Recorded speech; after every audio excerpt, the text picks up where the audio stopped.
Hey, thanks for stopping by. If this is your first time here, Capitalism is a pop culture podcast where we evaluate what African movies and TV shows show and tell us about society. The themes we commonly touch on are race, class, gender, and sexuality, all through a social justice lens. We pick out a movie or TV show that I enjoyed watching, and each week we cover a different theme before moving on to the next one. Currently, we're looking at Namaste Wahala. Namaste Wahala is a Nigerian romantic comedy that was released in 2021. It's the story of Chidinma, aka Didi, and Raj. Didi is a Nigerian lawyer, and Raj is an Indian investment banker, or some type thing like that. They meet in the cheesiest way you ever saw, fall in love, their parents crump the style by saying hell no, they fight, break up, cue a heartbreak montage to rival the best of them, then sufficient time passes, things happen, and they make up. Hello, happily ever after, yay!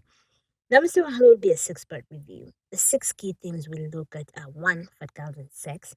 2. Capitalism and relationships, black tax in particular. 3. Capitalism and relationships, on succession in particular. 4. Gender and housework. 5. Violence against women. And 6. Relationships, love and romance. Hope you guys enjoy it as much as I enjoyed making it. One of the things I'm interested in examining is the effect that capitalism and capitalist logic has on relationships. On the one hand, you have Didi's father's obsession with the succession of his law firm, rich people problems. Then there's Ima, who is Raj's Nigerian friend and whose family is financially dependent on him, which is the poor people problem side of it. For now, let's talk about Ima and his poor people problems. Ima is Raj's next door neighbor in the apartment complex they live in on Victoria Island, which is one of the wealthiest areas in Nigeria. It's not explicitly said that he lives next door, but when Raj's mother visits, Ima comes knocking after smelling the good food from across the hall. So if our boy can afford to live on Victoria Island next door to a successful Indian investment banker, we can assume he must be doing pretty well for himself. Alright, he's okay, or at least okay adjacent. One of the only personal things we know about Iman is that his family is financially dependent on him, and he doesn't like it one bit. The argument can even be made that he doesn't like them. They're at a fundraiser for an NGO that helps women dealing with issues like abuse. Iman refers to it as an event, and Raj calls it a party. Don't worry, we're going to talk about this film's poor handling of the violence against women storyline extensively. Raj is on the phone with his mother, who calls him all the time. When he hangs up, Ima asks him, what's up with that? Raj says it's the price he pays for being an only child. And this is the opening Ima has been waiting for. He tells Raj how lucky he is to be an only child, how he is constantly bombarded with calls from his blood-sucking siblings, talking about, Brother Ima, we need money for school fees, and Brother Ima, the landlord has called. Raj is justifiably taken aback by the whole his siblings are bloodsuckers thing, but the film glosses over it and we move on. I'm convinced that the reason Ima says it's his siblings who are bloodsuckers is because there's a societal expectation to help your parents, but not so much your siblings. You can bitch about helping your parents, but there's an underlying expectation that you do it anyway and not call them bloodsuckers while doing it. After all, your siblings, it is assumed, had the same opportunities you did, and if you have made something of yourself, what's the excuse, huh? You know, same parents, same social class, same 24 hours in a day. The argument can be made that you owe your parents for the numerous sacrifices they made to get you where you're at, but none can be made for owing your siblings, ergo siblings, bloodsuckers. In a conversation that you can find online between James Baldwin and Nikki Giovanni, something similar comes up. James Baldwin talks about coming close to getting married, but not doing it because it would have been irresponsible. It would have been irresponsible because he had his siblings to support. They were 7 or 8 siblings, and he had no stable source of income to speak of. He would not have been able to support his siblings, then add a wife and his own children to that. When he tells Nikki Giovanni that, she says those were his father's children, not his. James says that's immaterial. His father was dead, and so they were his responsibility. They were his children. I quite agree with you, but this is something we have to confront. When I was 22, I was about to get married. And for several reasons, I threw my wedding rings in the river, and that was when I split. Decided I would leave. I didn't get married partly because I had no future. It's very, very important. You had no future. I had no future sure. at all. No, you got to go back to where I was. Yeah, 22. You know, okay. I had no future. I couldn't keep a job. No, because I couldn't stand the people I was working for, and there wasn't. Nobody could call me a nigger. And since I was small, Yeah, little man. So I split. Now, I love that girl, and I wanted children, but I already had 8, and they were all starving. Yeah. And from my point of view, it would have been an act of the most criminal irresponsibility to bring another mouth into the world which I could not feed. Yeah, but you see, those weren't your children. Those were your father's children. My father was dead. That's not the And point. as far as they knew then, That's not what one cannot, and I'm not knocking your life, you know what I mean? Because but one cannot be responsible for what one has not produced. I said we are not being rational. But I said we must. I mean, that's my quarrel with the world. We must become rational. Those are my brothers and sisters. They were your brothers Rational and or sisters. not, They were your father's children and your mother's children. That was my father's responsibility. As far as I was concerned, they belonged to me. Mickey shows this widespread belief that your siblings are not your responsibility. Not really. James Baldwin's position is obviously the one I gravitate towards. We owe each other, we just do. James Baldwin's problem and Emma's problem is that of black tax. Black tax is a term that originated in South Africa and that refers to the extra money that black professionals are expected to send every month to support their less fortunate nuclear and extended families. It's all those sacrifices, financial and otherwise, that black people have to make to support their less fortunate relatives. One of my biggest problems with the way black tax is framed and the way Emma uses it is the way it lays the blame on poor black people. Poor, vulnerable black people are blamed when it is they who are the victims of a system set up to keep them down and keep them poor. He calls his siblings bloodsuckers, and why? They call him to ask him, beg really, for money to pay school fees and rent. Nothing fancy, just the basics. Are there people who take advantage of the fact that their siblings have made it and are willing to support them? Doubtless there are. This is the case for one of the ladies in the film, The Smart Money Woman, also from Nigeria. That's not the case here, and I think that people in need of genuine help far exceed those who deliberately take advantage of their relatives. This is reminiscent of America and the welfare queens thing. It really reeks of that. Let me see if I can remember what the whole welfare queens thing was about. It was founded on this racist notion that black women were taking social security and then just really living it up on their money, right? Like they were purposefully not working so that they could just get the money and then just buy designer shit and just live their best lives on welfare on the dime of hardworking Americans. And that was never the case. Number one, there were more poor white people on welfare. And number two, the people on welfare were truly poor people and remain people who were really destitute, people who were in a bad way. They're not people who are taking advantage of a system. And this is the same logic that's being used here in relation to people who are being supported by their families. There's this consistent effort to make it seem like they're just taking advantage of people. They're just refusing to work so that they can, leech on their relatives, like Emma and his alleged blood-sucking siblings, and that's not the case. For the most part, people who need help from their relatives are people who are really struggling. I mean, it's just interesting to me how this sort of logic of demonizing poor people finds its way everywhere. It finds its way. Majority of these people are in terrible social and economic positions, and in true capitalist logic, somehow it's their fault that they need help and are burdening us with it. People who need our help are not exploiting us. If there's something actively causing us harm, it's the system, not them. Whatever has made them dependent on us is the problem, not their dependence on us. African culture is by its nature social and communal. Supporting each other is a significant chunk of our philosophy. So this idea of viewing helping each other as a tax and a burden is just so unfortunate.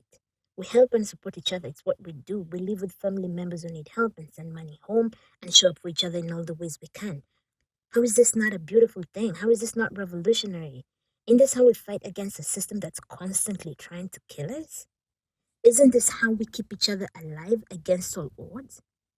There's a poem by Audre Lorde that Stacey and Chin performs beautifully, which says we were never meant to survive. And we weren't. We are not meant to survive. Giving to each other, supporting each other, fundraising for each other is how we ensure our survival in a system designed to kill us. My point is the issues are systemic, and I know we say this all the time for everything now, but maybe that's because it's true. The real problems, if we're interested in getting to the root of it, are capitalism, racism, sexism, colonialism, and other forms of imperialism and exploitation. The problem is inequality and all the systems that entrench it. The people who need our help are not the problem, and the fact that we help is also not the problem. The problem is the larger factors at play that have put those people in a position where they have to rely on our kindness to survive. It's true that this issue disproportionately affects Black people wherever they are. It's true that it sets Black people back. It's true that it's a burden of sorts on the people financially supporting their families. It's even true that those Black people may not reach the same level of financial security as people of other races in a similar income bracket. Yes, all Black people would fare better in a society in which people's needs are met. The idea here is not to diminish the pressure that the people supporting their families are under. It's just to point out that the people who are suffering are not our enemies. They are not the problem. They are, in fact, the victims. You may be a victim as well, but if there was Victim Olympics, the people who need your help to survive would win. It's just crazy how they're the ones in a vulnerable situation, and somehow the focus is on the people who are doing better financially. Full disclosure, I straddle both sides of the black tax thing. I'll send a little money home, and sometimes someone, my mom, sends money and foodstuff to me. My mom is great when it comes to this. It never feels like, ooh, like you're draining me. You're a bloodsucker. It just feels like, yo, I love you, you know? How you doing? Here's some rice, right? Here's some money. Like, that's what it is. It never feels like, you need to be working hard so that, like, I don't have to do these things. So I'm not forced to do these things, or I don't feel the need to do these things. It's never that. It's just, yeah, I'm thinking about your love here. Is like, I'm sending some beans over. I'm sending some money over. And I don't know if you have ever. So this is not my mom. My mom is great. But if you have ever been on the wrong side of that arrangement, where it feels like you're setting that person back, right? Where it feels like you're a burden to them. There's no worse feeling than that. I don't know that there's a worse feeling than that. Than being in a vulnerable place financially and then having somebody else make you feel like you're a burden. It's insane. It's crazy. I do this with other people too, right? Other people who are not family members, like I'll send them something. Sometimes they ask me, often they ask me, often they ask me, I'll send them something, right? And I'll say this, any day, anytime, I'd rather be the one sending remittances than the one on the other end of that call, trying to find the language to ask for help. One more time, having gathered all my courage to make that single call. Any day. Any day. I'd rather be the one whose blood is being actively sucked than the one constantly exposing my poverty and lack, hoping this other person considers me worthy of helping. I think that people like Emma forget that they are in a far better position than their relatives who call asking for money to pay rent or something. If you're Emma, you can say no. I don't have anything now, or just no, and not even follow up with a reason, honest or made up.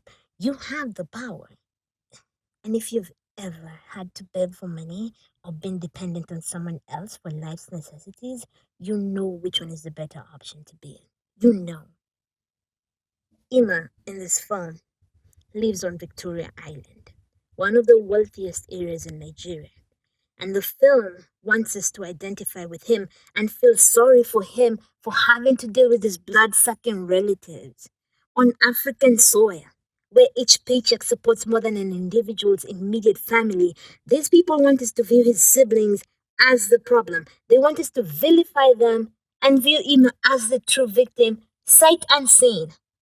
Here, where we live, face to face with poverty, and majority of us are one small financial emergency away from being the ones making those phone calls. They want us to demonize his siblings. I don't know about you, but that's a big ask. I think a lot about how family relationship dynamics are shaped by money. How, when you're the one financially supporting the family, no one can tell you boo. And what you say goes. You're a god, sometimes even to your parents, which is to say, you have no genuine, equal, comradely relationship with anyone in your family. There's no way Ima has a good relationship with his siblings. I can't see it. How can you have a good relationship with someone you publicly refer to as a blood sucker? If you're the recipient, nobody cares about what you have to say. You're dependent in a subservient position. You're no different from a child in a society that does not listen to children, which is to say, you have no genuine, equal, comradely relationship with the person who supports you and sometimes other family members. I think that the only way to have a genuine relationship of equals is either to be friends with people of comparative wealth or those with similar politics. Even with family, I think the relationship only stands a chance if you guys are at the same relative level of wealth or share the same politics or worldview. If one of you is the personal responsibility, work hard to achieve the life you want type, and the other thinks that it's the systems that are keeping people poor and not laziness, y'all better just have the same amount of money so that none is dependent on the other. Picture this, you, critical of capitalism type, being financially dependent on an all you need to do is get up and work hard type. Ish, what are the chances you have a genuine, equal, comradely relationship? I'm betting slim to none. Now, if y'all's wealth was similar and none of you was dependent on the other, the relationship might stand a chance. The only way I think there is to have a genuine, comradely relationship if y'all's wealth isn't close is to have the same politics.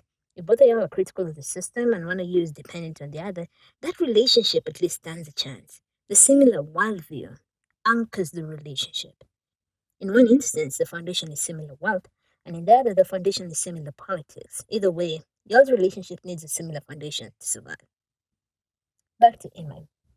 Iman's solution to the problem he finds himself in is to hustle harder with hopes of catching a big break.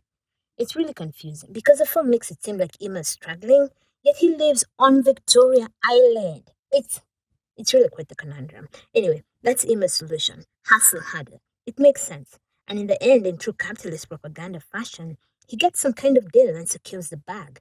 We literally see him at an ATM, withdrawing cash, then celebrating with Raj. It's important to push that message, especially for the blood-sucking siblings out there. Just get the fuck up and work hard. Hustle, damn it! The film really asks us to suspend a lot of disbelief here. All this guy has, in his own words, is a demo in one hand and a business plan in the other. I guess, and some hustle in him. And by the end of the film, he's balling. That is nothing like real life. Not any real life I've seen anyway. This hustle had a solutions. I like putting band-aid on a gaping chainsaw wound. It helps. I'm sure it helped him, but it's just not efficient or effective on a large scale. It fits in with capitalism's personal responsibility individualistic framework where everyone solves their problem on their own, when historically the masses have solved their problems collectively. We have to see that we have a common problem, and that is the systems that prioritize profit and domination over life. Capitalism is terrible for human relationships. Everyone loses.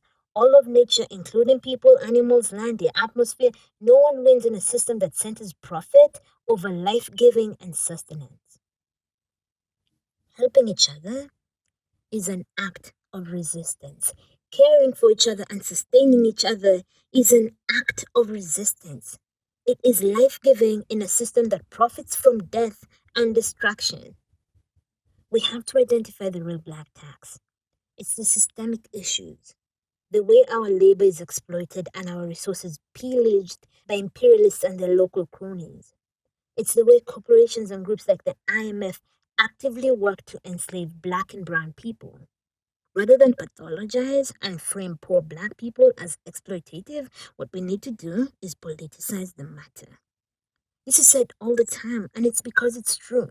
We have to learn to organize and build solidarity between those who have been lucky enough to make it and those who are in the trenches barely surviving. We have to organize with a singular cause: the creation of systems that center communal life and well being over capitalist ideals like individualism and accumulation of wealth at all costs. And remember, if you're Ima in your family, among your siblings, you're the lucky one. Don't punch down. Let's close with Eugene Debs' powerful words of solidarity. This was his statement to the court when he was sent to prison for speaking out against World War I. He said, "Your Honor, years ago I recognized my kinship with all living beings, and I made up my mind that I was not one bit better than the meanest on earth. I said then, and I say now, that while there is a lower class, I am in it. And while there is a criminal element, I am of it. And while there is a soul in prison, I am not free." This is solidarity. We're together in this. Together is how we survive. Let's remember that. All right, that does it with poor people problems. Let's do rich people problems. So exotic and fun.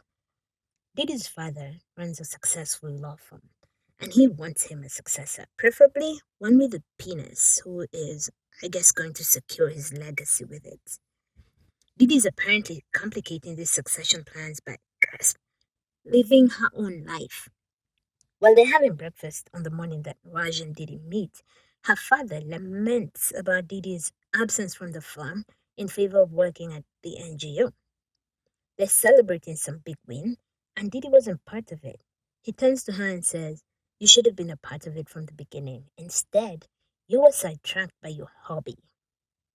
He follows that comment with something about how her and Sumto, the lawyer from his law firm currently having breakfast with them, would make a good couple.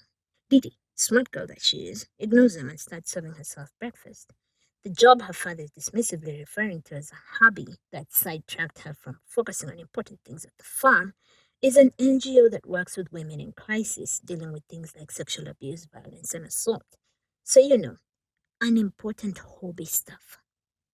One of the key storylines in the film is Didi and the Indian lady from the NGO, Leila, offering legal representation to a woman who was physically assaulted by the son of a wealthy Nigerian man. This kind of work is what he derisively refers to as a distracting hobby.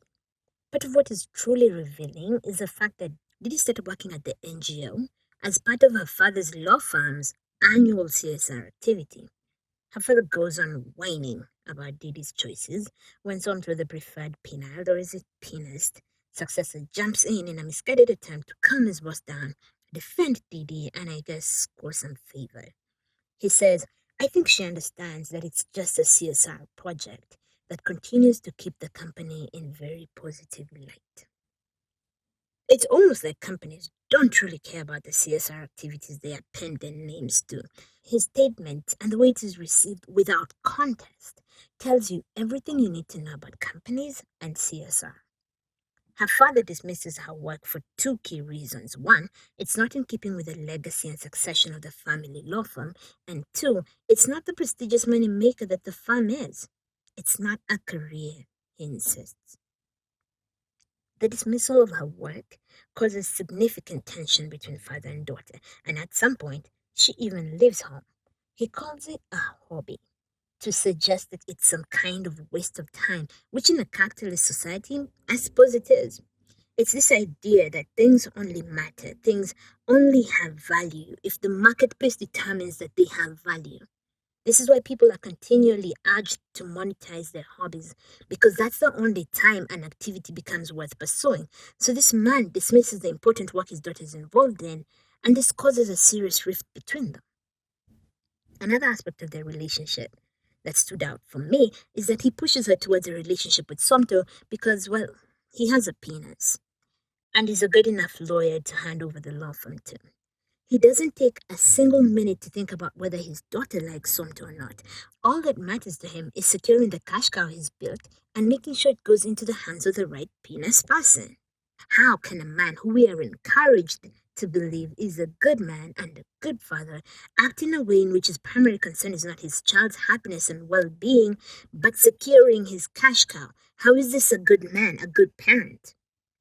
How is marriage in the 21st century something you do for your parents? He literally says she should give them a son in law like she owes them that. Dude.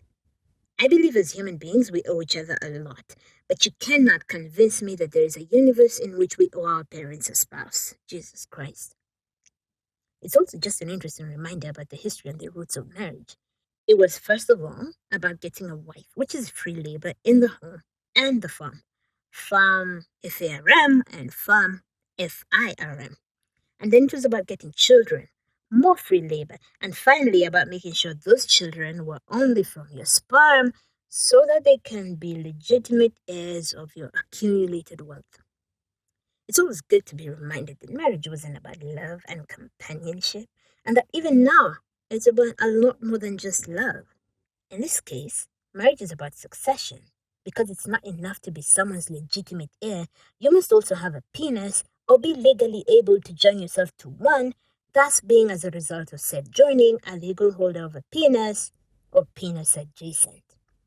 I don't understand rich people because, well, I'm not rich, and this failure to understand them is likely also the reason why I'm not going to be rich.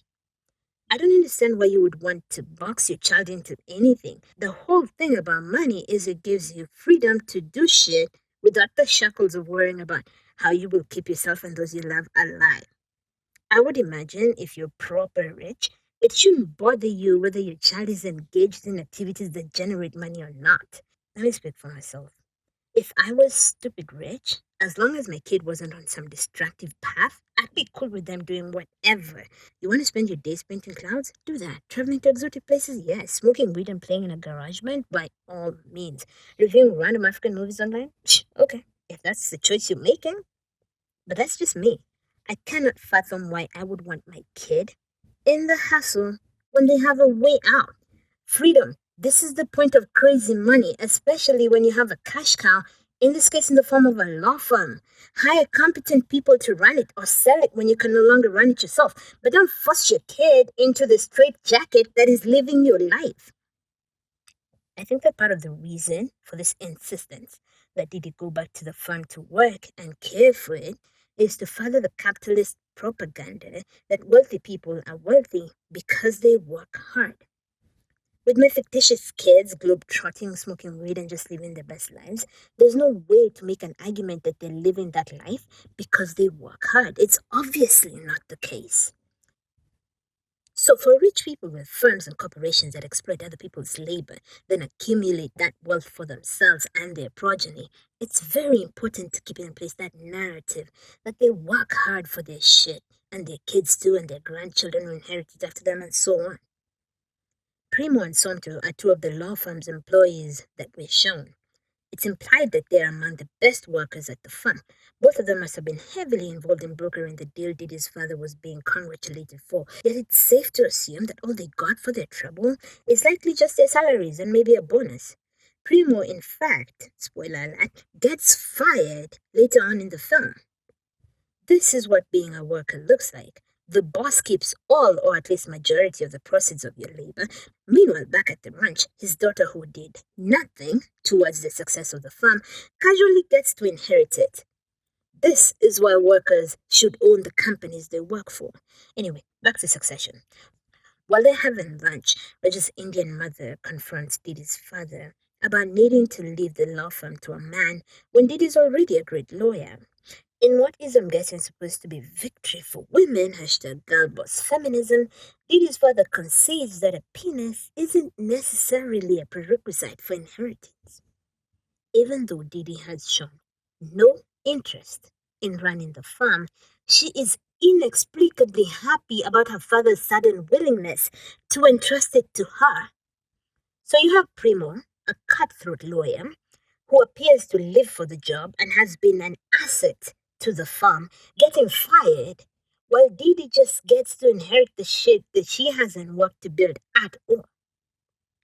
I'm guessing this is why Karl Marx and Engels were against private property and this type of wealth accumulation and inheritance. Anywho, don't marry for your parents. If your father's like Didi's dad, with your chest, tell him I told you to tell him. If you want a man to take over your legacy and accumulated wealth so bad, go out and find one yourself. You're a big boy, you can do it. Let's talk about gender and housework. Simone de Beauvoir, in The Second Sex, published in 1949, said, "Few tasks are more like the torture of Sisyphus than housework, with its endless repetition. The clean becomes soiled, the soiled is made clean, over and over, day after day." One of the things I'm interested in is the narratives that Namaste Wahala advances about gender and what makes a good woman a good woman. One of the things that stands out is the way good women are framed, especially as relates to housework. There'll be discussions on other elements that come up, but the work that women do in the home will be the primary focus in this one. For those who haven't watched the film, Didi has a fight with her dad, and so she leaves home and moves in with her boyfriend Raj. All of which would have been fun, except Raj's mother is in town and she and Fan are mutually exclusive. Ignoring every sign that she should leave, Didi stays at Raj's house with him and his mother. At this point, nonsense ensues and unbelievable things are done. There's a scene where they compete, and I mean compete, to cook for Raj, who's at work. They're in the kitchen fighting over space and utensils and shit and trying to cook for Raj. I'd have played the clip for you, but the Namaste Wahala team was like, hell no. And then they reported me to YouTube, and YouTube was like, don't be playing this shit or you're gonna be in real trouble, young lady. So, yeah. That scene was, I'm guessing, supposed to be comedic, but all it does is make me want to gag and or punch something at the thought of women competing to do housework for a man. Didi and Roger's mother are competing to cook for him and somehow, I guess, prove their worth as women and their value in his life or whatever. His mother cooks Indian food, which obviously delish, and Didi makes noodles. The reason Didi cooks, using the term cooks, very loosely, the reason Didi cooks noodles for Raj is allegedly because he likes it. And I was just like, bitch, sit down. Here you have a bona fide Indian mom chef, and instead of calmly letting your boyfriend eat his mother's food that he must have definitely missed, you choose to cook noodles for him. Shit he could eat any time. Instead of sitting your ass down and enjoying delicious, authentic Indian food, you're trying to busybody and prove something. That's the behavior of a crazy person, if you ask me. If that was me, girl, I'd be quietly eating delicious Indian food, minding my own goddamn business. They can call me unfeminine if they want. I don't give a fuck. How weirdly structured is patriarchal society? At every turn, women are competing for men's attention and affection. I mean, Raja's mother, his mother, feels the need to compete with a woman he met barely 3 months ago. Like, what? Are you being serious right now? Respect yourself, lady. We see this narrative everywhere. Mothers-in-law hating their daughters-in-law because of a whole range of things, from competition for his real and perceived resources to the idea that the wife will now control him and turn him against his mother and family. I can't even with this pathetic logic where women are pitted against each other at every turn. Single women are in competition for the allegedly scarce resource that is marriageable men. Once married, the married women are constantly on high alert concerning predatory single women who want to steal their men. Once they have children, prized male children, they immediately get into some kind of war with the women these men choose to have relationships with. Can we all just calm the fuck down with this male obsession thing? Jesus Christ. Raja's mother refuses to let this black woman Indian man romance prosper, and so Raja's cousin Leela decides to come to the rescue. Leela comes to visit Raja's mother and try and get to the bottom of her opposition to the relationship. I'd play you the clip, but you remember what YouTube told me. In the scene, Raj's cousin Lila has come to talk to his mother to convince her that Nigerian women are good women. And Didi is a good girl who will make a good wife for Raj. There's a lot to unpack in their conversation, but I want us to start with housework. The idea that a good woman is the one who hasn't lost her femininity. She may be a high powered lawyer, a doctor, a CEO, all the fun stuff, but she still cooks for her man and does the feminine things. Earning big money hasn't led to her developing a psychological penis and accompanying penile behavior. This idea of women's value and perceived character being based on housework, unpaid housework, is sexist, barbaric, and dangerous. They compete to cook and clean for Raj, and the film makes it look like a humorous thing.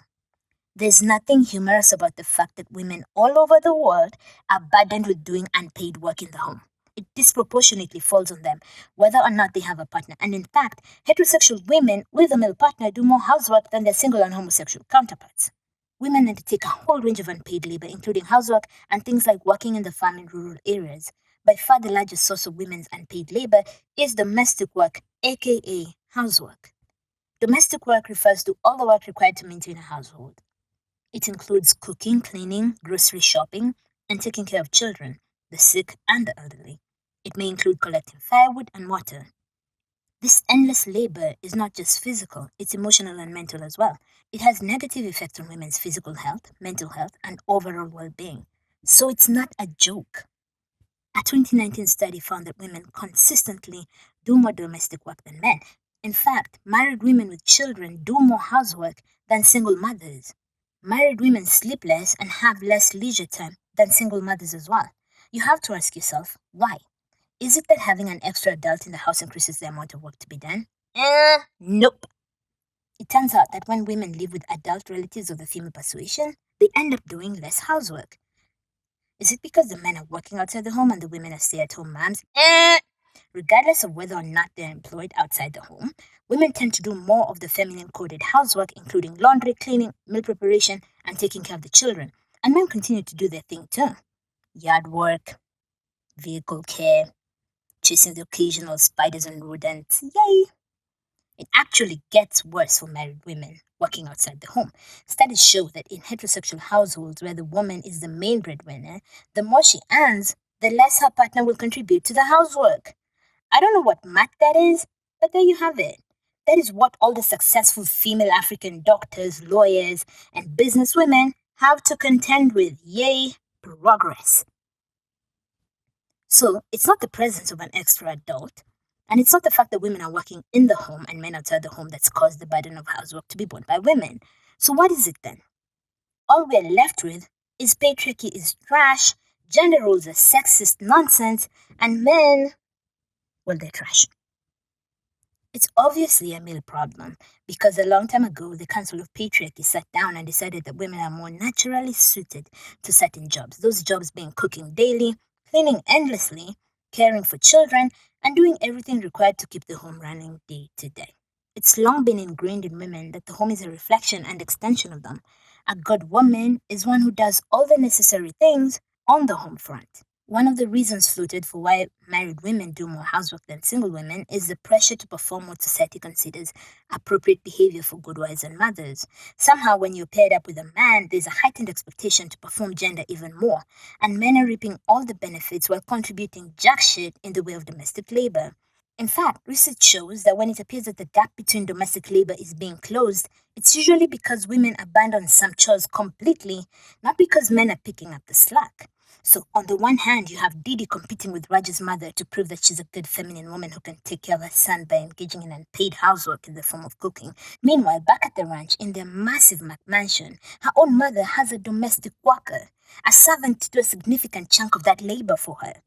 Even when women are successful and manage to get themselves out of the endless cycle of work that is domestic labor, it is almost always another woman who takes her place and for meager pay.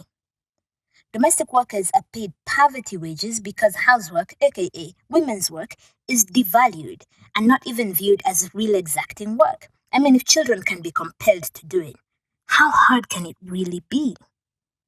This is a reflection of all the ways society devalues women and everything that is even remotely considered feminine. This is why men don't do domestic work. It's women's work and therefore beneath them. They are more suited to important manly work like yard work and taking the car to the garage. Until we begin to value women and women's contribution, housework will not be valued, and women will continue to bear that burden largely alone. We forget that it is domestic labor that makes all other labor outside the home possible. It is crucial for our health and overall well being. It is crucial for the survival of society and the economy. The fact that things are running in the home is what makes it possible for people to go out and get other things out there running as well. Part of what really pissed me off about that whole competing to cook for Raj scene is the fact that earlier his mother had asked him who took care of him. And he said he takes care of himself and cooks for himself. There was something really wonderful about that interaction, about Raj saying, I don't need somebody to cook for me to perform this labor. I do it myself. I sustain myself. I don't know why this film actively chose to water that down. That whole interaction where Raj's mother is told that Nigerian women haven't lost their femininity, not even the high-powered ones, pissed me the fuck off from start to finish. First of all, there's something really racist about needing to be told that Nigerian women or any ethnic group of women are good and worthy. Like, you need to be reminded about their humanity. To have an Indian telling another Indian that, ew, just leaves a bad taste in the mouth. Then there's the women who are mentioned as worthy. The successful women, you know, the lawyers, doctors, businesswomen. What would have happened if Didi was not from that class of wealthy, successful women? What if she was a fat, unemployed woman who just sat along with Raj and enjoyed eating Indian food instead of competing to prove her womanhood by cooking noodles? Would she not have been a worthy woman? We live in a culture in which achievement and wealth somehow confer morality and goodness, which is nuts. It's also a dangerous argument in a world in which inequality is growing and more wealth is hoarded in fewer and fewer hands. When we should be thinking it the rich, we're instead conferring morality and goodness to the people who have somehow figured out how to make a brutal and equal system work for them and as a result have no interest in overhauling it. After that discussion, they go to the NGO and watch Didi doing something with the women.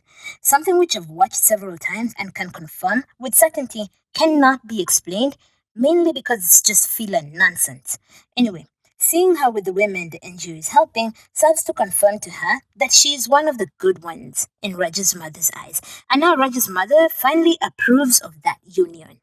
She literally has to be convinced that Nigerian women are women, just like any other, that they are successful and haven't lost their femininity. Then she has to go see Didi at work for her to go like, okay, I approve. She's worthy of my son. Meanwhile, back at the ranch, do you know what hoops Raj had to jump through to be proven worthy of Didi? I'll tell you. It'll be quick. Didi cried and told her mother she loves Raj and reminded her mother that her father fought for their love as well. That was that. Her mother was like, okay, all Didi had to do was cry and tell her mother she missed Raj. There was no investigation of his qualities as a man and ability to care for her, whatever. No need to be convinced about the virtues and humanity of all Indian men. No tour of him at work, none of that. Because somehow, I guess men don't have to prove themselves worthy in the ways women do. It's something about dick that just immediately makes you worthy and qualified for shit. I also read more racist undertones here. African women have to be proven worthy, and nobody feels the need to defend the humanity of Indian people as a whole, of Indian men. Another thing that pissed me off, that I only picked up on much later on, was the way housework was framed differently for Angie and Didi. Angie is Didi's fat best friend, carrying on in the fat best friend trope that is as old as the movies. Don't worry, we'll dive into the treatment of the fat best friend somewhere in this clip. Right at the beginning of the film, one of the first scenes we see Angie in is her wailing in her apartment after getting dumped by her boyfriend, who apparently thought they were just friends with benefits. Angie has a long list of complaints talking about all the things she did for him. Chief among her complaints are 1, she cooked for him, 2, she paid his bills, 3, she sent his mother money, and 4, she engaged in lots of acrobatic sex with him. I cover the sex bit in the Fat Best Friend section as well. For now, let's talk about the cooking for him. When Didi does it, it's framed as good and feminine, yet when Angie does it, it's not. One of the reasons for this is the fact that women are discouraged from doing wifely duties for men who haven't wifed them. Yet Didi isn't married either, so why is it right in her case and wrong in Angie's case? I guess the argument can be made that Raj wants to marry Didi, but Angie's fella said no such thing. Even if this is the case, men become deserving of and entitled to women's labor through marriage. Is that really the lesson here? If he marries you or promises to marry you, then you get to perform unpaid labor for him? It's all about putting a ring on it, is it? That's some bullshit. I think the film suggests that good, serious men who are committed to you and want to marry you deserve your labor, have earned your labor. It also suggests that Angie does not have good judgment and she's just philandering out here, giving her labor and sexual goodies to everyone, not the deserving few. There's fat phobia somewhere there. I just know it. Regardless of what society insists on telling us, women are not worthy or valuable because of their ability to perform gender as society has structured it. My personal thing is, I will only be in a relationship with somebody who is my partner. If they don't do housework, a substantive amount of housework, then they're not my partner. They may be my boyfriend, a husband even. I don't know. But they're not my partner. And I'm only interested in going through life with a partner. So, these boots were made for walking. And that's just what they'll do.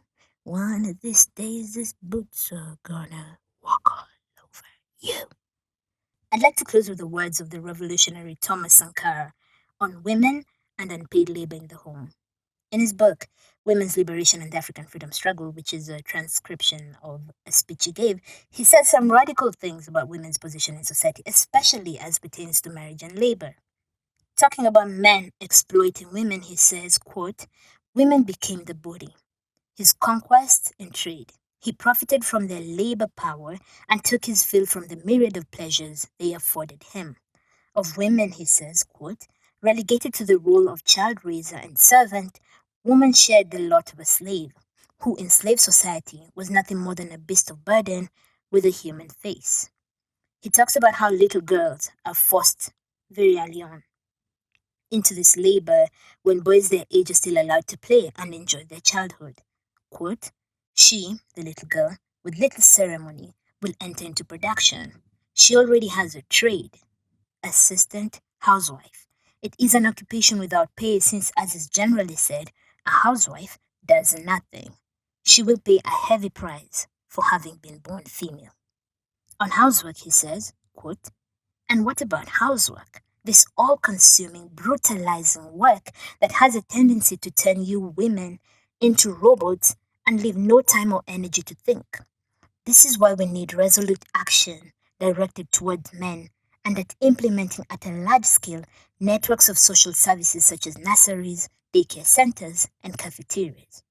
This would allow women to more easily take part in revolutionary debate and action.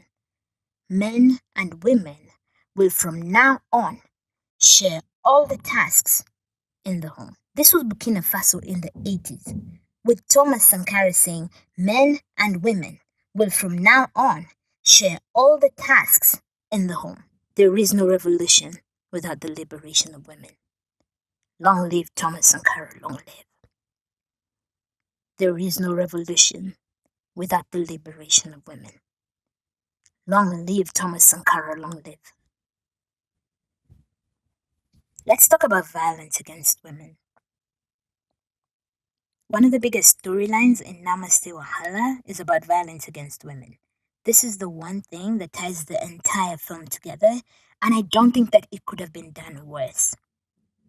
A good faith argument would be it was just poor execution on the part of the filmmakers, while a really critical one would be that the entire storyline was inserted purely for the purposes of virtue signaling. I'm inclined to cast my weight with those on the virtue signaling side of things. I'll show you how, but first, let's talk about Roxane Gay. In her essay, The Careless Language of Sexual Violence, Roxane Gay points out all the ways in which movies and TV shows use rape and other violence against women storylines as mere plot points that re energize shows and drive up ratings. The essay is mostly about rape, and everyone should read it. In it, Roxane Gay says we talk about rape, but we don't really talk about it. And that is the best way to describe how Namaste Wahala handles violence against women. They use it, they talk about it, but they don't really talk about it. Namaste Wahala opens with Raj and Didi literally bumping into each other during their respective morning runs at the beach. They don't exchange contact information or nothing. They just stare at each other for an uncomfortable, interminable length of time, then run off, and Raj decides he's gonna marry that girl. Enter violence against women to the rescue of writers who don't know what else to do and how else to signal their virtue. Raj and Didi meet again at a fundraising event organized by an NGO that helps abused women and that is run by Raj's cousin, Leela. That's the first purpose of the abuse storyline, to bring our two lovers back together. They had met at the beach but hadn't exchanged any contact information, so there was that small conundrum. However, shall we bring them back together? Anyway, they meet at this Violence Against Women NGO fundraiser, exchange remarkably dumb lines, and then move on to a singing and dancing montage that frankly goes on way too long. That's the purpose of the Violence Against Women storyline for them. It brings them back together and officially launches their romance and the movie. Raj came to this fundraiser for abused women with his black male friend Ima, who refers to it casually as an event. An event like a concert or some other trite thing, then proceeds to talk about how the only reason he's here is to look for investors and get someone to listen to his demo. This is Ima's sole purpose for attending a fundraiser for victims of violence against women, violence meted on women largely by men. Both Ima and Raj feel zero discomfort from the fact that it is men like them, who are terrorizing the NGO women. Didi also brought her friend to this event. Why is her friend Angie here? To take her mind off her fresh breakup and score her an eligible bachelor. Just to be clear, Angie's sole purpose at an event to raise funds for battered women is to take her mind off her breakup and score her an eligible bachelor. Does Didi have an issue with this? No, it was in fact her idea. This event is being held at the Radisson Blu, which, hello, money. It's also full of rich people, rich men for sure. Domestic violence here is used to sanitize wealthy people in our eyes so that we see them as people who willingly heed the call to come and give money to help the poor battered women. And here, poor is about class, not poor as in you poor thing. The rich people are coming in to literally save the day, save those women. It's another in a long line of lies about how philanthropy will save us. It's capitalist PR for the rich, make them look like the good guys who rush in to support good causes with their money. It's a blatant attempt to obscure how the rich are the primary beneficiaries of an unjust system and the ones actively upholding the system that's killing the rest of us. It's like the cowboys and the Indians. James Baldwin talks about how as a child, when watching the Westerns, he would root for the cowboys against the Indians. Then as an adult, he realized that he was the Indians, that he is the Indians. The film does the same thing as those Westerns. It tries to make us see ourselves as the good, wealthy people and root for them, when we are in fact their victims. We are the poor people living in conditions of squalor that increase our risk of suffering violence because of their decisions and the system they profit from. The film, in presenting rich people as good, generous philanthropists, tries to make us ally ourselves with the rich, see ourselves as them, not as the poor battered women who are dependent on their charity in order to survive. So at this fundraiser for the NGO that deals with women who have been assaulted or abused, Emma's there to score a record deal or get someone to fund his business. Angie's there to take her mind off her breakup and score her a rich man. The purpose of that fundraiser that is allegedly for victims of violence is to bring our two lovers together and sanitize wealthy people in our eyes. There's also something very not all men in the presence of all those rich men. Anyway, the next thing that happens is one of the women who was at the NGO event is beaten up by the son of a wealthy Nigerian chief. Do the filmmakers use this to emphasize the plight of women in a patriarchal society that has normalized male aggression? Nah, bruh. The purpose of the Violence Against Women this time is to introduce drama and conflict between Didi and her dad. Her dad is representing the man who beat up the girl, and Didi is, well, representing the girl who was beaten, so easy conflict. Also, everything about the way they filmed the battered woman is just wrong. Didi gets a call that the woman has been attacked. She rushes to what is supposed to be the hospital, whereupon the battered woman turns like she's being unveiled or whatever. The makeup guys on their part do their best to make sure we gasp, we're shocked, jarred in some way. Except we're used to this. We are inundated with stories, pictures, videos of violence against women. Every TV show has an episode, many episodes of battered women, sexually assaulted women, harassed women, murdered women. We've seen it all in varying degrees of brutality and gruesomeness. This idea that they need to shock us in some way is, I think, just really misguided. Yes, it matters how badly he beat her up. But even if it was just a slap, that left nary a mark, I would be pissed as fuck that a man thinks he has the right to lay his hands on you at all. It's like the filmmakers imagine we need to be shown ever more gruesome after pictures in order to come to the conclusion that what happened was despicable and indefensible. There's something about the way the battered woman turns to Didi that just screams gratuitous violence. In that moment, it felt to me like that entire scene was done purely for entertainment purposes. And I know films, stories are for entertainment, but there's something repulsive about showing us the battered face of a woman purely for entertainment purposes. It's like we've seen battered women. Please, that's not entertaining and shouldn't be framed as such. Ever. Anyway, Didi sees that battered woman, decides to take the case, which pits her against her dad, and now the violence against women storyline is now about a father and a daughter at odds. So far, we haven't said anything about violence against women, not the causes, not the myriad of effects, not the ways to address it, nothing about patriarchy and all the ways society justifies and props up ideas that perpetuate violence against women. Nope. Just this lower class woman was assaulted by this son of a rich man, and now our hero Didi will represent her, even if it means going against her father, with the help of the Indian woman who owns the NGO. One day, we'll talk about how NGOs are a scum. One day. Back to the violence against women storyline. That really isn't. So they set up an arbitration of sorts with Didi, Indian woman from the NGO, and the battered woman. The other side has the rich man who assaulted our girl, Didi's father, and two other lawyers from his law firm. At the meeting, the other team shares footage that makes it look like our girl, who was assaulted, was the aggressor because she stabbed the guy's hand with a pocket knife. As it turns out, pocket knives in Nigeria are illegal, so the other team says that let things go if our assaulted girl drops the lawsuit. Meeting adjourned. Next thing you know, Didi's yelling at the victim, talking about, why didn't you tell us? Then the wildest thing happens. Didi literally asked the victim how a man could have beaten her up if he was stabbed. And I was like, first of all, does she even know men? This man's hand barely looks affected. It's such a small wound. Makes you wonder how she thought that would incapacitate a grown-ass man. And second, hello victim blaming our old friend. It was going to be quite the surprise if we'd gone all this way without victim blaming entering the chat. It's writing like this that makes me disinclined to believe that this storyline was added in good faith and not just for the purposes of virtue signaling. The argument can be made that Didi was angry when she suggested that our victim was lying, that she didn't really mean it. Okay, say that's the case. Why didn't she apologize later when she was calmer? Why didn't she walk such a dangerous statement back? Towards the end of the film, even Raja's mother gives some half-ass apology for her behavior. Why wasn't this done?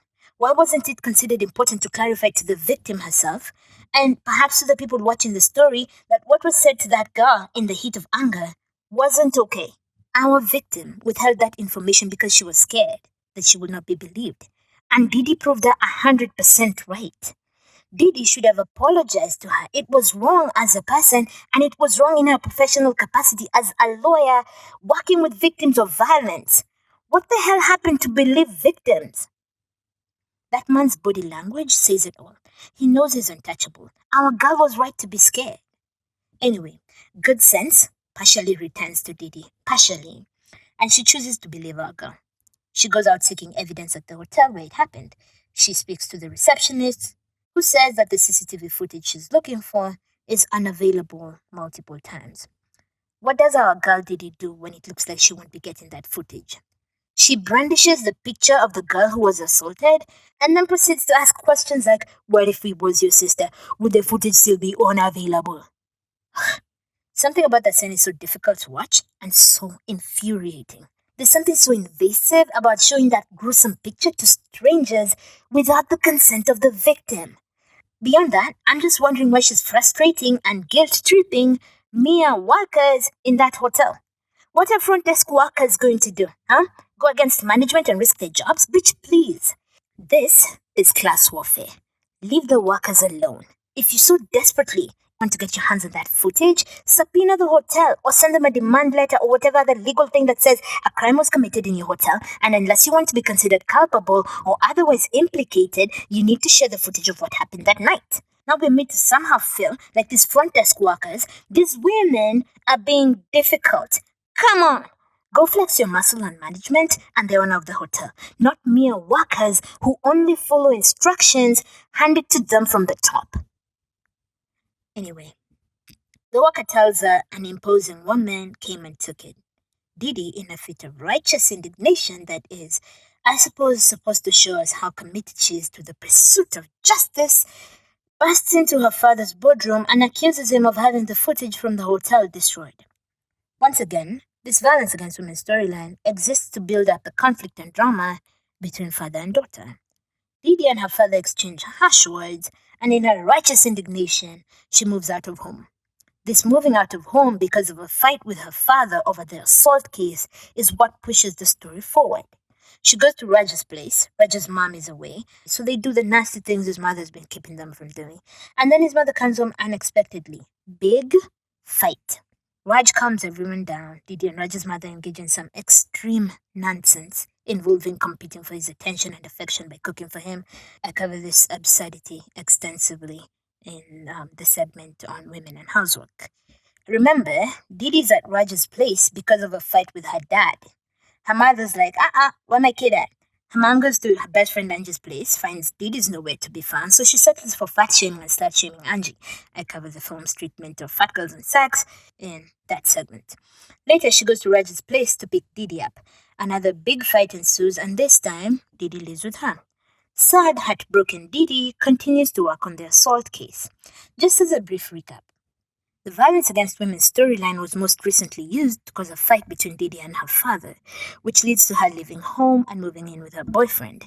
Moving in with her boyfriend leads to eventual beef with him, courtesy of his mother, which leads to a breakup and sad Didi working on the assault case again. Cool. Didi, who up to this point has not utilized any of the legal methods available to her to compel the hotel to release the CCTV footage, tries another way to get it. This time, she tries to speak to the CEO himself, and I suppose this is to show us how determined she is, that she even went straight to the Indian CEO. How brave. The CEO dismisses her, saying something about how his security team handles such issues, then walks away. Next up on the things we're asking of the violence against women storyline, reuniting our lovers again. Raj appears and they haven't seen each other since that second breakup involving Didi being whisked away by her mother. While they're saying hey to each other, the CEO appears and it turns out that he and Raj are friendly. So CEO says he'll help however way he can as a favor to Raj because Raj saved him from losing a lot of money a while back. And if you thought we're done using the assault case for every other reason but shedding light on violence against women, you're wrong. Our lovers are now back together, and when Raj suggests they go see Leila, the Indian woman, Indian CEO man packs up, all excited. And would you believe it? The violence against women storyline is used to bring together Leila and the CEO as well, which is a storyline that should have been left out of the show entirely. Jesus Christ, what adult still thinks secret admirer stories are romantic? Lord. My thoughts on that are covered extensively in the love and romance section. In closing, the hotel sends the CCTV footage, which Didi plays at their next arbitration meeting, and it's decided that Didi won. And her father congratulates her along with everyone else. Then her dad fires his female employee who'd taken the CCTV footage in the first place. What does Didi demand having won? Brace yourself. She demands that the abuser attend anger management because personal anger is obviously the problem and not patriarchy, where society has normalized the treatment of women as second-class citizens. We'll circle back to this anger management thing and close with it. This scene confirmed to me that the assault storyline was never about covering the plight of women in a society in which violence against women is normalized. It was never about that. It was always about Didi and her dad. Leila, the NGO woman, says to Didi after the win, I think your dad just paid you a compliment. Then everyone celebrates without anyone saying anything to our girl, the victim. They're celebrating the win. They're celebrating Didi's win. Our victim's win is celebrated incidentally. It's not the main thing, and that tells you everything about the purpose of the violence against women storyline. The fact that the film suggests that the issue is an anger management problem also confirmed that the storyline was never about the plight of women. If it was, the conclusion would have been far more complex than that men had anger management issues. The barest research reveals that this is a victim blaming conclusion and one that reduces systemic issues to the moral failures of a single man. Anyway, I could not put it better than this statement by NOMAS, which is the National Organization for Men Against Sexism. I'll read really most of the statement by NOMAS, with the exception of the last paragraph, which doesn't really apply in this situation. But you can see it if you want. I'll also link to it down below if you want to read all of it. Position statement against anger management as a response to men's violence against women. NOMAS, the National Organization for Men Against Sexism, strongly opposes the use of anger management or anger management programs as a criminal or civil disposition or means in which to deal with violence against an intimate partner. Over the last 30 plus years of experience working with men in batterer programs, including the experience of domestic violence advocates, it is clear that men are not out of control, but in fact use their ostensibly out of control anger as a tactic to control, dominate, instill fear, and gain and maintain power over their partner. He is out of control of her. Men who attend batterer programs appear at domestic violence court hearings or when asked by police who arrive at domestic violence calls can and do decide to manage their anger in ways that will not cause them to incur additional consequences. Since the majority of domestic violence perpetration is committed by men against their intimate female partners, issues for the LGBTQ community will require separate consideration, not included in the statement. Whenever men are ordered to complete an anger management program, it is typically shorter in duration, 13 sessions, than most batterer programs, 26 or 52 sessions for lower criminal charges on an isolated incident. Those same men frequently are referenced as first-time offenders. This practice excuses any and all previous incidents.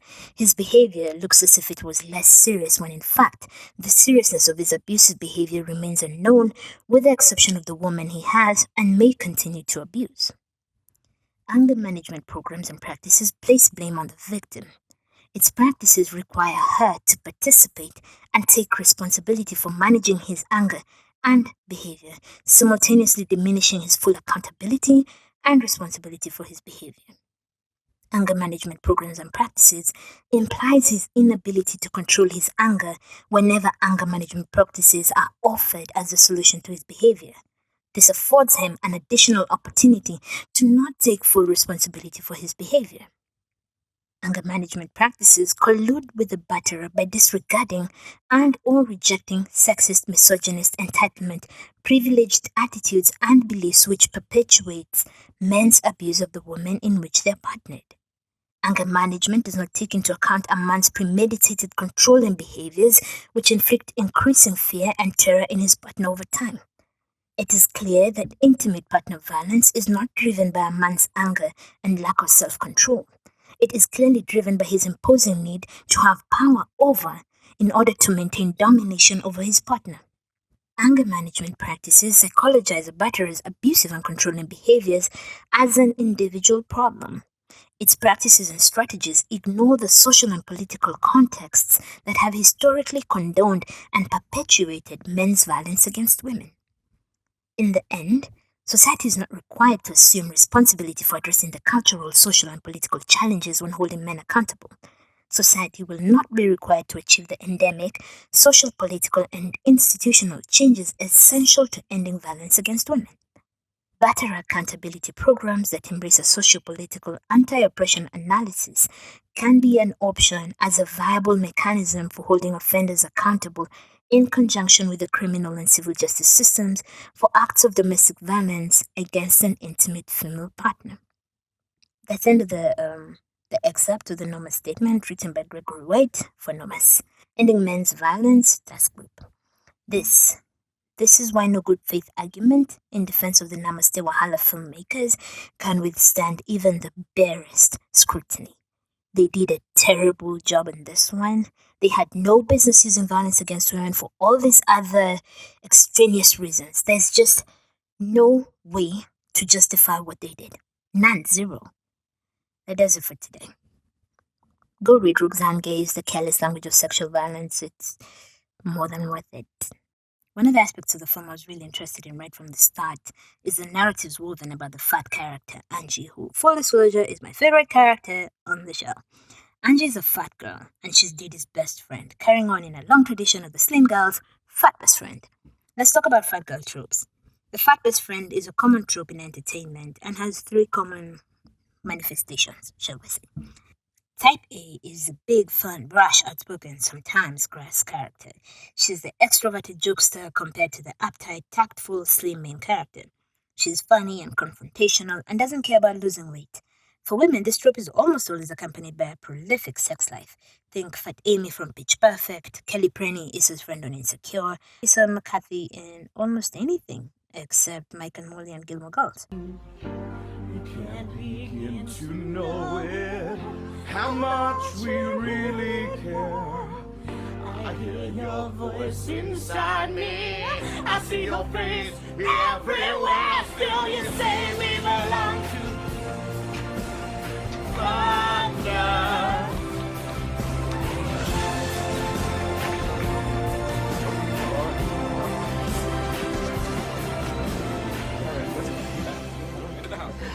Come on, I joined this group so I could hang out with a bunch of really cool chicks. And also because I was really sick of all my boyfriends and I need to get away from that. I think we all know where this is going. Let's be honest. It's a shame to be all closed-minded and ignorant. I'm just saying, sometimes people can surprise you. Like Nathan. He surprised the shit out of me.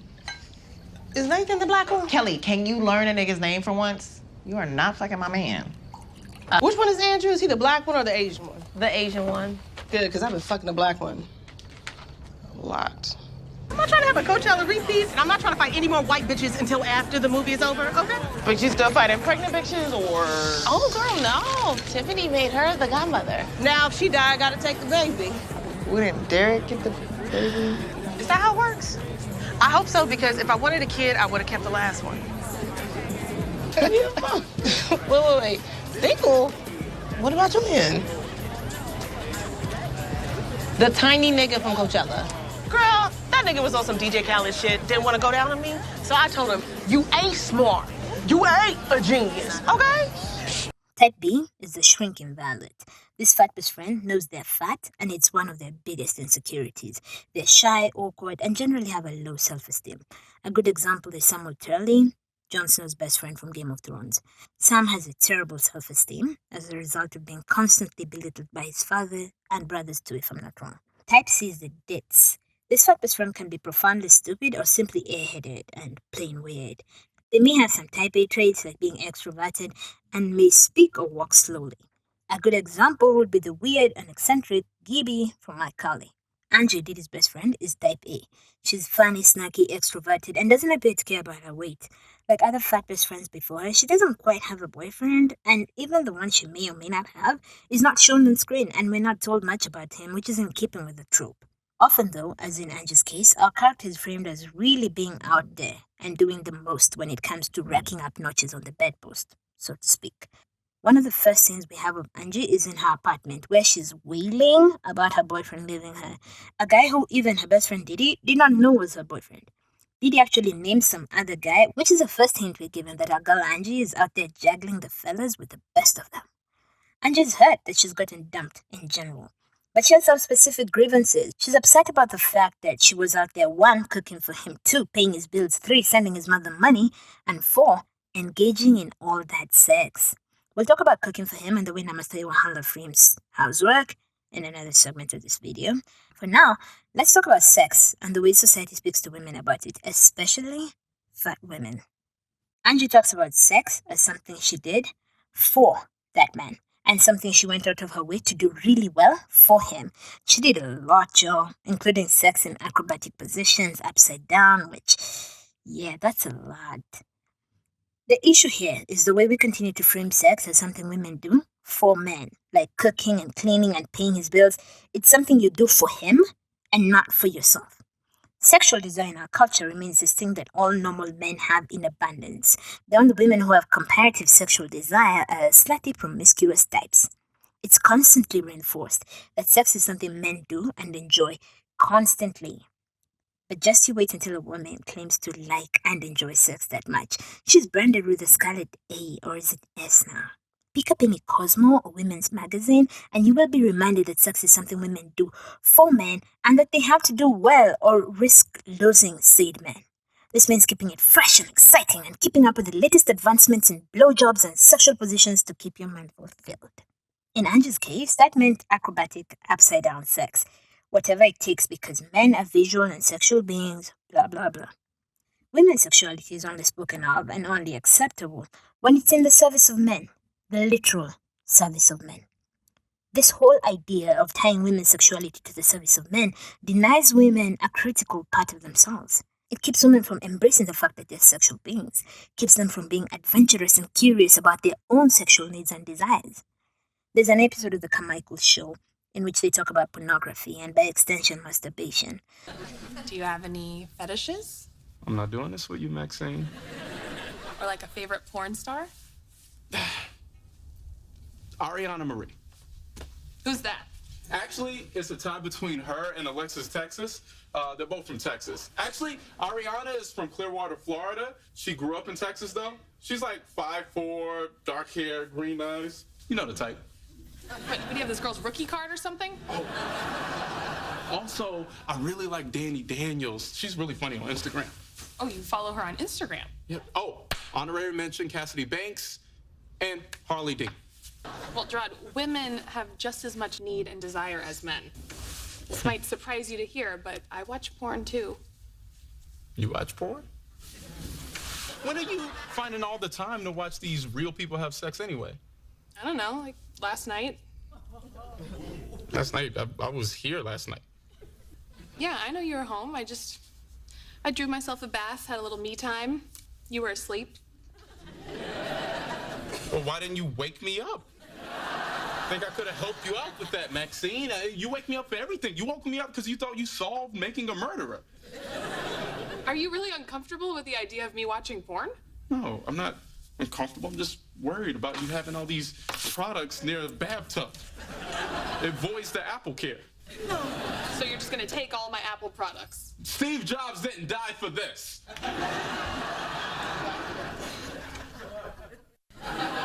No, but she doesn't just watch it. She like sneaks off and does it while I'm still at home.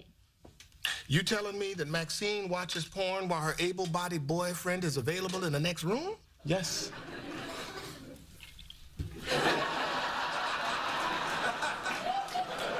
Thank you. Now, clearly, you need sex advice. Now, you came to the right place. You see, son, good sex is all about the calf muscle. Nope. I am not here. This is a disaster. You know, you may want to consider the possibility that you're just bad at sex. No, Dad. I'm not bad at sex. Well, let me see your calves. No. Are you serious right now? Do you really think that maybe Maxine isn't satisfied? Drop, if your mama makes me dinner and I sneak out the house for a cheeseburger, I'm unhappy with my dinner.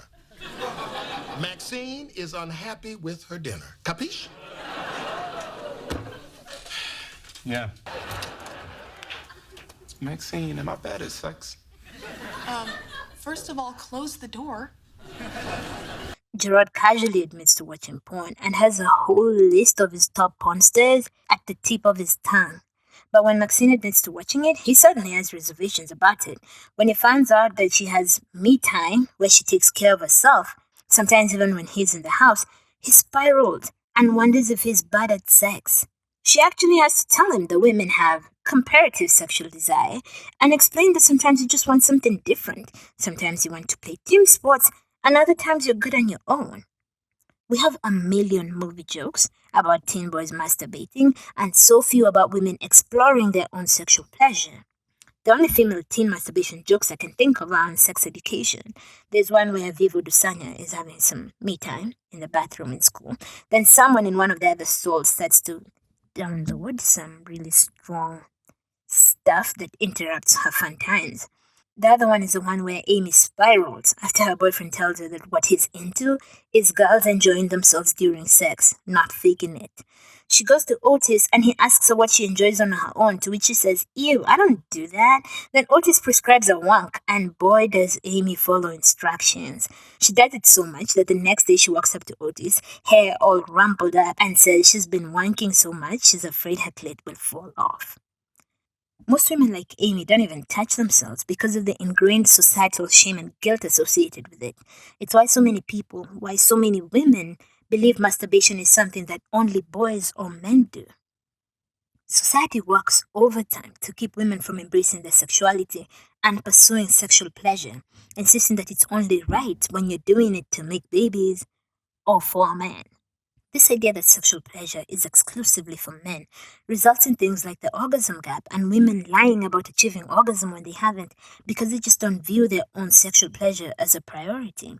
They have been socialized not to view it as a priority. The orgasm gap refers to the fact that in heterosexual sexual encounters, men consistently have more orgasms than women. Heterosexual women have the fewest orgasms of all pairings and are at the very bottom of the list. Heterosexual men, this will not come as a surprise to anyone, are at the very top of the list. Heterosexual men orgasm 95% of the time, gay men come in at 89%, bisexual men 88% of the time, lesbian women 86% of the time, bisexual women 66% of the time, and heterosexual women come in last at 63 to 65% of the time when with a familiar partner. One study found that the figure for heterosexual women can go as low as 39% of women achieving orgasm during sexual encounters. Also worth noting, heterosexual women have more orgasms when they masturbate than during partnered sex. Here's a word problem for you. Lesbians, high orgasms, bisexual women, lower orgasms, heterosexual women, lowest orgasms. I submit to you the problem may be the penis and the men attached to them. It's the fact that men have also internalized society's messaging about the supremacy of their sexual pleasure, and by extension, penetrative sex, which really doesn't do it for many women. We're a society that prioritizes men's orgasms and needs at every turn, and that needs to change. It gets much worse for our fat girl Angie. Angie's at her house having fun times with some new man when her best friend's mother shows up looking for her best friend Didi, who is currently sequestered in her boyfriend's house after running away from home. Long story. Anyway, our girl Angie answers the door in a robe hinting at her spectacular boobage. Her impatient lover is in the bedroom, urging her to rush back to their kinky fun. Didi's mother looks at Angie, fidgets with her robe, then says, "I kid you not, nobody buys the cow when they can get the milk for free. I would play it for you, but the copyright gods was like, hell no." She looks Angie in the face, and with her entire chest says, "At some point, you will have to stop this frolicking. Nobody buys the cow when they can get the milk for free." What is this, if not a brazen attempt to shame her for her sexuality and pursuit of sexual pleasure? Hello, fat shaming our old friend. Somehow, fat women have it worse when it comes to being shamed for their pursuit of sexual pleasure. For some reason, fat women are framed as desperate for men's attention and therefore willing to bang and be banged by any willing man who gives them the tiniest scrap of attention. You've heard the jokes about fat women not being sexually desirable and only getting some action from drunk men who realize the next day that they went home with a 2 that they thought was a 6. Somehow, fat women are both sexually undesirable and alarmingly promiscuous. Go figure. It is constantly reinforced to us that fat women are not sexually desirable, with messaging going as far as suggesting that they are not deserving of sex until they lose weight and fit society's standards about what is considered desirable. I have had women being advised not to gain too much weight after getting married, or being advised to lose post-baby weight fast lest they turn their husbands off and push them into the arms of the size 8 women out there. This interaction serves to remind us, just in case we had forgotten from our earlier conversation with Didi, about Angie's endless frolicking with men. And then she's told about cows and milk. That whole nobody buys the cow thing is problematic on so many levels. First of all, what's with viewing women as objects that can be purchased and owned? Second, why is sex something that diminishes women's value and desirability, but not men's? It's like men bang you, and now you're in what shit?